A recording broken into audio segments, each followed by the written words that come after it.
Hello and welcome to Awakening Adventures, where we are hearing real stories from people who have had a spiritual awakening and what they were guided to do with their new awareness. My name is Venus Castleberg, and I use my gifts to help real estate agents clear the energy from stuck homes so they can sell with greater ease. I'm really excited today to introduce our guest. Emily Atlantis Wolf teaches women how to activate their inner compass in a 6-month program called Intuition Academy. She has helped over 3,500 clients release physical and emotional pain so that they can create a life based on freedom by expanding their capacity to dream. I love that, and I'm super excited to have you here today, Emily, and I know that we actually call you Atlantis. Can we call you Atlantis today? You can, Okay, absolutely. I like great. to say you can call me Emily or Atlantis, just don't call me late for dinner. Do you like dinner? Do you like to eat? I love to eat, yes. Food is a big comfort for me, and I went through a big food journey. After my son was born 25 years ago, I lost 85 pounds because I grew up in a very restricted, angry environment, and so I ate for comfort. And so that was putting all the padding on me that it wasn't really good. I look better without the 85 pounds, and I didn't give birth to an 85-pound baby. So, it Right. was it was a journey. Along with many, I've had many what I would call shamanic initiations through being human, and it allows me to relate to people and also to have a certain vibration. So, people who have weight loss journeys or who have sort of a disconnect with their body come to find me, as well as people who are starting a spiritual path or wanting to get out of a corporate environment. So, you know, I see it as the the medicine, as we call it, of the wolf. So the wolf goes first and finds a safe passage through all of the dangers and then turns around and comes back to lead the pack safely through all of them and to walk with them. And that is my purpose, my magic, my medicine that I bring to the table when I work with clients. That's beautiful. So, how did your journey start? My journey started so growing up in a very restrictive environment. My mom, I always thought of as an angel, and my dad, I wouldn't say he was the devil. It wasn't like quite that black and white, but he was very angry. And for a sensitive person, it made me feel like the safest place to be was inside. So I was inside and very small and had a pretty normal growing up. I was out in the country on a dirt road. I spent a lot of time outside because it was very safe to be outside. It was a process of I want to do this. I want to be an English major. No, you have to be an engineering major because your brother's not smart enough to be an engineer. I'm an engineer. We need an engineer in the family. So I went to school and dual majored in civil engineering and English. I wanted to be an English major. I'm named after Emily Dickinson. So I went through my life and found a husband and found kids and moved from Chicago back to Cleveland, where my family was. I wanted to have kids close to my mom. I was always close to my mom. We were like one soul in two bodies. And after my kids were about 4 and 6, she got sick with cancer and she died. And it was the break apart moment where I wanted to die, but I had these two kids. My husband had left 6 months before my mom died and said, your mom's sick. You're not really you're not really fun. This isn't really a good time. I'm leaving. And we have a good neutral relationship and have raised these kids, but it was that feeling of being alone, having lost what I considered half of my soul. And it was the process of her dying. She had a mysterious virus in her cerebral spinal fluid. Wow. And it was a long story of she went on a trip to Italy, she fell, she hit her head, she came back, she lost her sense of taste. We took her to different doctors, nobody knew what was going on. One guy at an Alzheimer's hospital said, I've seen this before. She'll be gone in 6 months. And at that moment, there was nothing wrong with her other than she was having memory issues and she lost her sense of taste. And he was right. In 6 months, she was gone. So there are mysteries that we don't know about. And I was not in touch with my spiritual side at all. I was just a very broken, wounded abandoned, grieving woman. But in the process, my dad, who just sort of pushed me into the go be with your mom, I can't handle this, I'm going to work, he just sort of said, you handle this. Mm. And I had a job and I had, I was a consultant and I was project manager, which is like a mom in the corporate world. And these two little kids, 4 and 6. So one time I went over there, she had a Reiki person who was doing Reiki over her, which I thought looked ridiculous that somebody was just going to wave their fingers over my mom, put her hand on them. I was like, really? Like, I lost a day of my life for this. You've got to be kidding me. Okay, fine. And I'm in the room in a big bedroom. She has a massage table. My mom is there. I'm there. And I had read an article in a magazine that if you rub your hands together, you can bring energy between them. I had nothing. Like, I got nothing to go on. I'm feeling useless. I'm sitting in the room. So I rubbed my hands together and I thought, is there energy between them? Oh, there actually is energy. And I couldn't constrict, I couldn't compress the energy. And I was sort of fascinated that I could feel that energy and it felt like a ball. And I was surprised that I could sense the fact that it was blue. I'm like, blue, whatever. I mean, at this point, my mom is gone with a lot of people on a death journey where a terminal illness, a loss of hope, a lot. You are ready to believe anything. You're ready to do anything. So I that was not really anything that occurred to me. I'm like, fine, it's blue. Fine, I can do this. Whatever. I have to, I have to get going. I have to get back to the kids. I have to get back to work. But I put the blue ball. I sent it over to my mom, and it was this ball that I could see with my eyes closed in my mind's eye. And I sent it.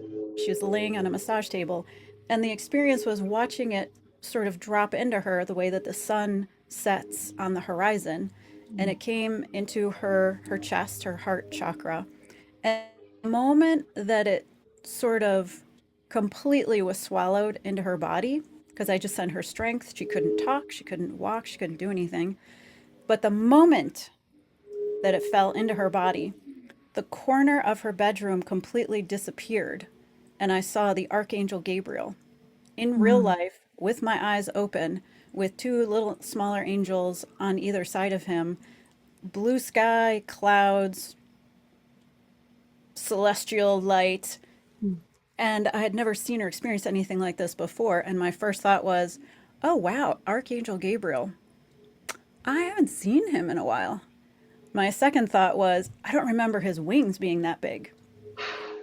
Now, what's funny to me about that is I have since then, that was in May of 2009, I have since then come to understand that I'm in Archangel Michael's army. Mm. And the running joke with the archangels is that Michael has the biggest wings of all the archangels. So I think it's funny that one of my first spiritual rememberings is, I mean, they're big. I don't remember him being that big. They're not as big as Michael's, but okay, whatever. And I had a moment where it just stopped. Like Mm. life stopped, time stopped, my breathing stopped, and blonde, curly hair, green eyes, green, like everything I could have, if I was an artist, I would have been able to draw this. It was in color, in real life. Mm. But the lady doing Reiki said, she yelled, hold her ankles, Mm. which broke the spell. Mhm. And I ran over, walked over to my mom. I don't know what she's doing. I didn't know anything about grounding somebody in their experience. But my mom was just sort of moving. She couldn't speak, but she was just sort of like, she wasn't even agitated. It was more just like she was moving and she had not been moving. So I held her ankles and the lady is still waving the Reiki fingers over her. And I'm still like, I mean, did you see that? So over the top of my head, Gabriel flew and I could feel my hair coming forward and these big wings come across and then he disappeared. Mm. Wow. I never told, I've not seen him since. And I did see Michael a couple years ago, but I not only haven't seen him since, I didn't tell anybody. Mm. It was such a bizarre, my life was so constricted on so many levels.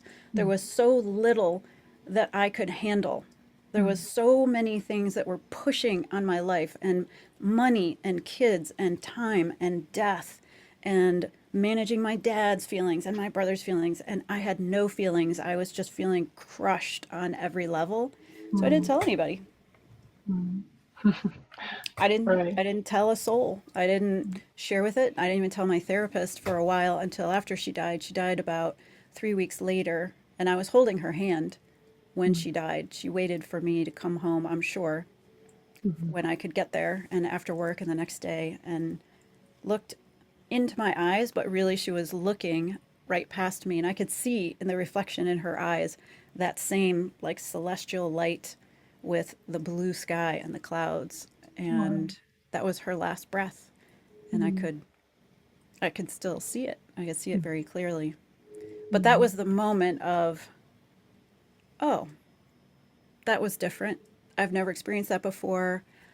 I there was I wasn't like a kid who saw animals or light or anything like that. Like I was a scared fat kid who was just trying to get out into nature so that I could just think, because I just liked to think and I liked to hear the birds and just have some peace and quiet. That's all I ever wanted.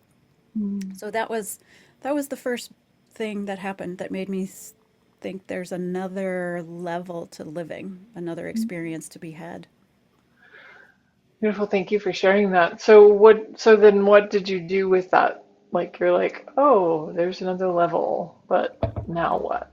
Yeah, cool. I'm still crushed on every level, so absolutely nothing. Okay. Which I actually I've had I remember talking to somebody that had a near death experience and saw Jesus and said I want to go back, and I said what'd you do with it? She's like, well, I don't know, that was 22 years ago, I'm still thinking about it. So for me personally, I came back. I held my mom's hand when she died. I lost my job because I was a consultant, and the bank that I was working for was being sold from one bank to another, and they let go of all 1,200 consultants as part of the sale. So I had the summer to just sort of think about it, and then I got another consulting job with a financial services company with Charles Schwab Retirement Services. And it was there that I realized I can't function in a cube. I'm going to die. I'm going to manifest cancer. I don't even know what that means exactly, but I had a deep sense that I cannot live in the cube. This environment, this beige walls and beige people and beige carpeting and this desk that I can't leave until 5 o'clock, even though I'm done with my work at 3. This is death. And there was one particular time when I just had a tough day. The person who was in charge of the project was hungover. I had to give the big speech. It was right after the Super Bowl on the update. I gave the update. The vice president came over and said, who are you? And I said, yeah, I'm the consultant. Oh, we're going to keep an eye on you. And I just thought, yeah, don't yank my chain, Zeus, okay? You haven't hired a consultant here in 14 years. I'm sure you're not going to hire me.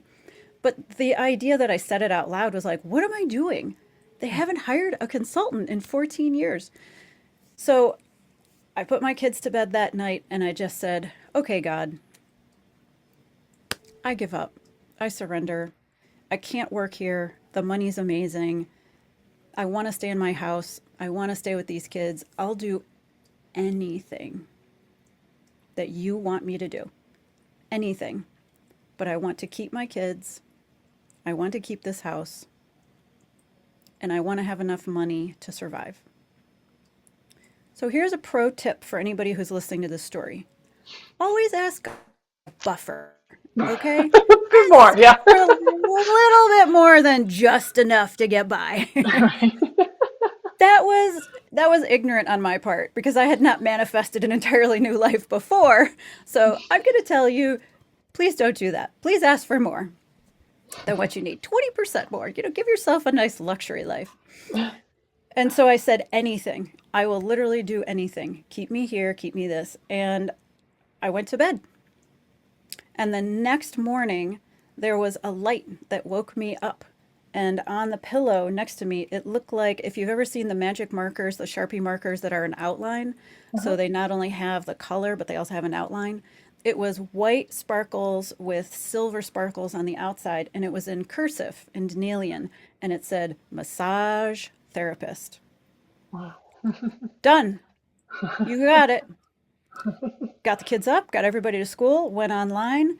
That's a Thursday. It was a Thursday, and I found a massage therapy program, the first one of its kind that was an accelerated program. Instead of 2 years, it was 9 months. It was intense, but it started the following Monday. It started that weekend. So I went into the VP's office, not the guy who said, we'll hire you, but the actual VP of the entire building, who luckily was a woman. And I said, yeah, so I'm going to go be a massage therapist, and I love you guys, and I'm sorry I can't give you 2 weeks notice, but tomorrow's my last day. Thank God. But she said, I can see your mind is made up. The door is always open. We wish you the best. I got all my projects done, and here they are, and here's the everything, because I'm a really good project manager. And I signed up for the class, and out of the 22 people who started, 6 people made it through the class to the end, and 4 of us got licensed by the state medical board to be medical massage therapists, and I was one of them. Wow. And so from that moment, I have always asked, okay, Spirit, what do you want me to do? And I also promise to work on anybody, and I have worked on people that are bigger or have skin conditions or have anxiety issues or need no sound or certain sound, or like thousands and thousands of people. I've never advertised. I have never done any kind of social media or social living or Groupon or anything like that. And that was 16 years ago. And my house is paid off and my car is paid off. And I work on anybody that God sends me to the best of my ability. So in moving into that, anybody who's a body worker knows things get kind of weird when you start to do body work. Spirits come in, voices come in, you get finger tingles, you get hot, you get cold.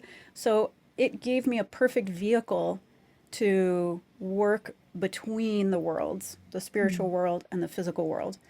People would say, I'm sad, and I'd put my hands on them and they were hot. I'd say, no, you're angry. And they would say, you're right. I am angry. My son is marrying somebody that I can't stand. I'm like, maybe work that out, because that's about to become your daughter-in-law. I don't know, give it some thought. But it was the massage therapy that allowed me to say I'm doing medical massage, which means when I became an Usui Reiki master, of course, waving my fingers over and connecting, I could just say, oh, I'm just doing medical massage.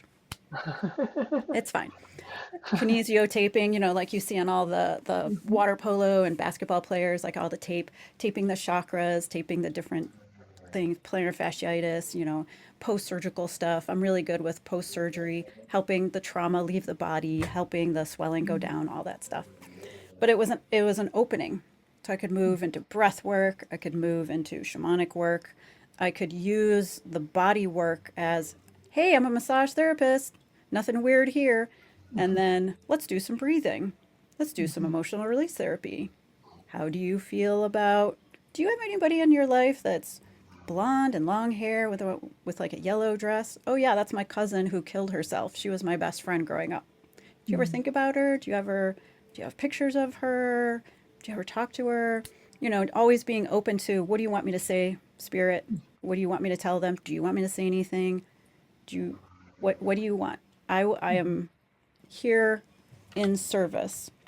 I may have a 3 or 4 second temper tantrum because I've been asked to do some incredible things, like get people sober. I'm not an alcoholic. My parents are not alcoholics, but I've helped people get sober, and I've been that person who has had to say, hey, your wife is drinking at work. Do you know that?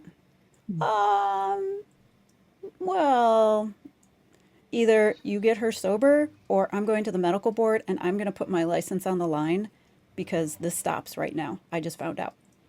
So I may say to Spirit, like, oh, come on, man. Why? But I've never, ever gotten a message that I didn't follow through on. Mm. Very cool. So, so you still see people in person?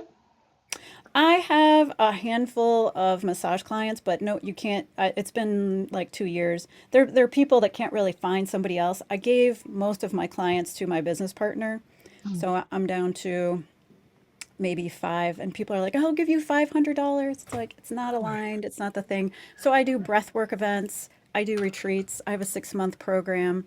My calling has shifted, and it shifted because I see things with my mind's eye. And so, Mhm. spirit, when I was walking up the steps, perhaps late, perhaps I have a habit of being tardy to work, and maybe I was in a hurry, but I was running up the steps to work in my last office, and the voice of Kate Blanchett came up and said, "Manifest your destiny." So I tripped and almost fell, and I thought, well, that didn't happen. And I just went to work. And then I started my first client, and she said, "Manifest your destiny." And I thought, Kate, I love you. You're my favorite voice in the world. Knock it off. I've got kids, and I'm adopting two more kids, and I'm right in the middle of all of this stuff, and blah, blah, blah. And so the next voice that I heard was, "This will not be your primary source of income." Mm. And I said, "That's something I can take in. Thank you very much." And so I started to pivot into life coaching and group work and breath work and retreats. And my real sort of purpose Mhm. is this 6 month Intuition Academy because I help people get what they want. Mm. I help people activate their inner compass. I help people understand that the world is only what their senses, Mm. their physical senses are telling them, but that inside there's an equal and opposite amount of energy in their intellectual faculties. Mm. You have the ability to push back and accept or reject what your senses are giving you. Mm. And the way that I sort of prove this point is I say, look around you, wherever you are, what do you see? And depending on where people are, they'll say, I see a messy desk. I see the work I'm not doing. I see whatever. Okay, now we're going to close your eyes, breathe in through your nose and out through your mouth 3 times. That's the 1.8 second neural cycle so that you've got no more input coming in. And allow yourself to connect to your divine being. God, Mm. Goddess, Spirit, Source, Allah, Buddha, Krishna, Yeshua, Hathor, Mary, Isis, Kuan Yin, and allow them to wrap you up so much that you feel saturated with their love. Mm. And then I usually count to 3 to let them really get into their cells because, we're thick and tough and the dura mater, it's thick, needs a minute to get the spirit in there. Mm. And then I say, now look around again at the very same thing. What do you see? Mm. Oh, I see a picture of my mom. I see a peacock feather. I love peacock feathers. I see the curve of the plant that looks like a heart because now they're looking from the inside out. Wow. And it teaches them in real time what their life can be like if they infuse that spiritual side and look from spirit out into the world instead of getting all of their information as sensory input. Mm. That's amazing. That was beautiful. I actually felt myself going there. Like, oh, look at Yeah, this. yeah. So It's if you guys dare, I do, you can rewind this and do that practice. What a beautiful practice and an invitation for people to come inside and out. That's really mhm. wonderful. Thank you for that, Atlantis. You're welcome. So what would you say maybe was like your, I want to say the moment where you were like, I I can no longer go this direction and I have to go a new direction. Like Hmm. at work at that job where you were just like, I just cannot do this anymore? I thought that it was. I thought that that was the one time where I sort of broke down and just said, "Okay, God, like take me away. I'm Mhm. done. I surrender." But then when I had to have that other pivot, I thought, "Oh, okay, I'm supposed to be doing more group work." What I'm finding out is that it's happening to me again and again and again and again.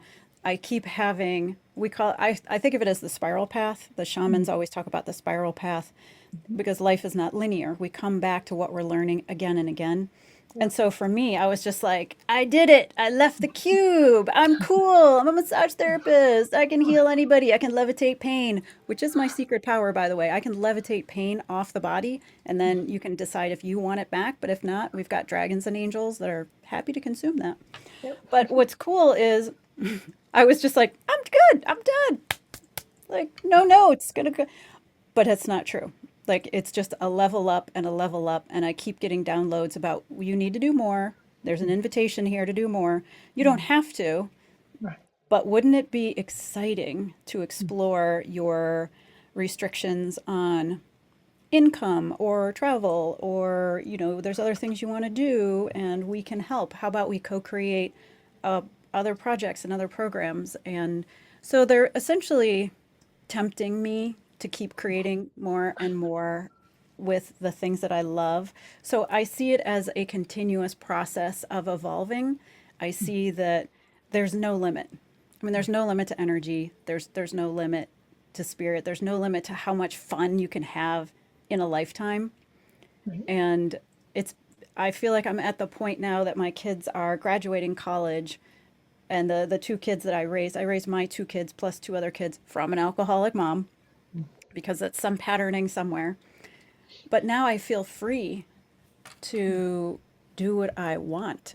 And what's coming up is I want to work 1 day a week, which is what I do. I work on Wednesdays with this Mhm. Intuition Academy. I have one drop in on Fridays. I love that. I love being able to help people if they just have a question. Like, Mhm. you know, my grandmother started talking to me. Is that normal? Yes. Yes, that is. I'd love to tell you how normal that is. Friday at noon, Eastern Standard Time. Let's go. Because part of my being alivedness is to say, listen, I have an engineering degree. I grew up in the country. I am like super grounded, even though I'm an Aquarius and in like a space case. This is normal. It is normal to live between the worlds. It's Mhm. normal to get downloads, uploads. It's normal to have spiritual messages. It's totally normal to exist in the world as Mhm. both and Mhm. to remind people we lose.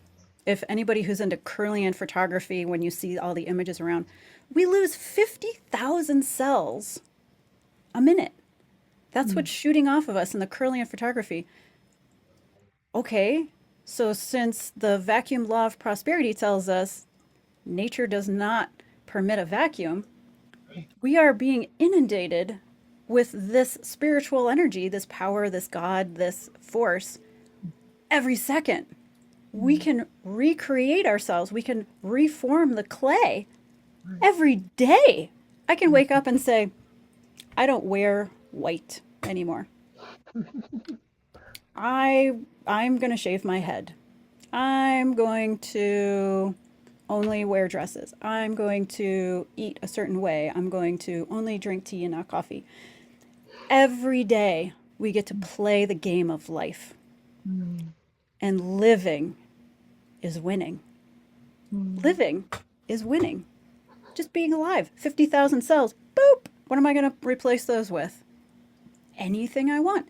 But you co create. You co create your life with source. So Mhm. you have an infinite source. Mhm. You think like a child with a child's heart, big, possible, everything is possible, infinite possibility. I am the seed of infinite possibility. I mean, it's a joy to be alive. And this is speaking from someone who I absolutely wanted to be dead after my mom died. Mhm. So my feeling is you get to reinvent yourself constantly, and your only limit is your imagination. Mhm. Because if you can imagine yourself traveling to Egypt, taking women to England, going around the world, going to the Caribbean for 3 weeks, I do all those things Mm. because I can picture it, I can imagine it. And then once I've done it, I just want to do it again. Right? Like magic, it works. I want to do more magic. More, more, more. And then the teacher in me, my parents are both teachers. Mhm. So the teacher in me is just like, I don't want to just have fun by myself. I want to teach people how to have fun. I want to Mm. teach people that life is worth living. Life is fun. Life is to be reinvented and played with. I mean, most of the things that I have and that I buy, I give away. Mm. I mean, I have tons of crystals and bits and pieces, and I constantly am like, yep, this is going to be with me for a while. I'm going to put my little juju in there, give it some magic, and give it away. Mm. Because I think that's fun. I think it's wonderful. It's a currency, it's water, you Right. know? It's the vacuum concept. Like, I'll never be without new things coming into my life because I'm always moving things out. Mm, that's great. Yeah. And it's springtime, folks, so it's a great time to get rid of stuff. Weed the garden. Yes, totally. Plant your seeds. But the Mhm. other law is the law of reaping and sowing, where you Mm. plant your seeds now in the spring, Mhm. but you don't pull the harvest until the Mm. fall. Right. People forget that. There's a Mhm. gestation period for all dreams. And Mhm. when you dream, you're planting a seed. Just like a baby has to gestate in water, you have to allow time for your dream to survive the birth process Mm. and come into reality. So you don't want to give up on a dream. You want to nourish it and cherish it. You want to feed it. You want to love and pay attention to it. And know that you're co creating with infinite force, an infinite force of life, and that it will be born when it's strong enough to survive Mm. in the 3D world. Yeah, that's great advice. So if you said, but I do know that this is not normal for everybody, um, that when you got messages, you were just like, okay, I'll do it, even if Mm-hmm. you gave a little bit of pushback. Yep. What would you say to somebody who's like, I know I'm getting this message to do this, but it's like changing everything that I was doing, right? Mm-hmm. Like, what, Yeah. yeah, what would you say to somebody like that? It's your journey. I mean, did you really come to Earth and experience all the hardship in your life just to be at the threshold of greatness and say, I don't think so. I think I'd Mm. rather die. Delayed living is death Mm. because you're only going to get so much sand in the hourglass. Right. My mom died at 59. Mm. Nobody knows how much sand is in the hourglass. If Right. you're thinking about doing something, just do it. Your Mm. intuition is just your future self going, honey, you got this. I love you. I got you. And you are inevitable. And I Mm. use that word all the time. If you're thinking, I really want to speak on stage, but I was told that I have a very small voice and I can't overcome it, you could do it Mm. because you have the inclination. That Right. is your next iteration going, come on, come on.